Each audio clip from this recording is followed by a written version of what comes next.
and they run a kitchen here. And she's making her 40th pot of rice and peas, red peas, rice and peas, not gungo peas. The gungo come later. From yesterday until now. I haven't tasted the one yesterday because she had a whole shark, school of shark here yesterday. So now I'm going to show you how she go about it. This was all prepared because she knows she had to do, but normally it wouldn't be like this. It would be one by one.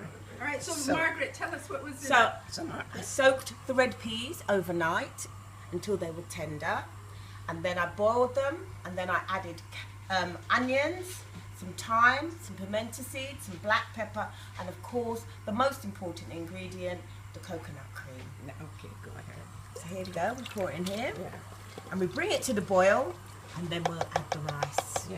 And that'll be Sunday's rice and peas to go with the chicken. And for those of us who like a little pepper, she would just put 2 little slivers of Scotch bonnet in it, just to bring up that little bit of pepper. Now you got to I be won't put careful too with much that because Scotch bonnet. because of the children. Now, It's not big- even the children. They're English. And now we boil down the water until you can see most of the rice. Simmer. You simmer the rice. And then we're going to put it on a low fire with a piece of foil because that helps to steam it. That's one of my secret recipes. It's not secret, everybody knows that. What's the penny section? That's going to go to 10,000 people on YouTube. Right?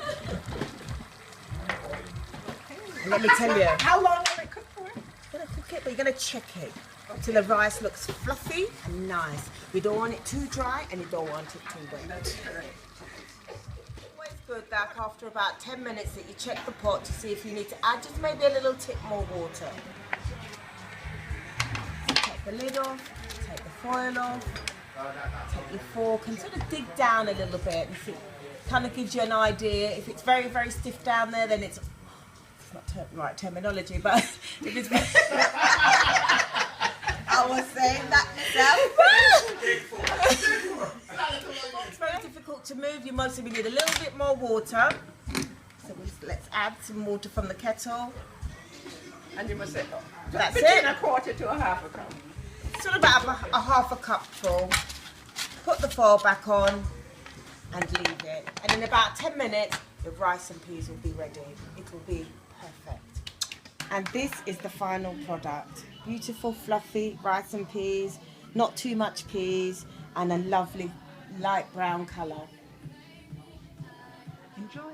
Enjoy.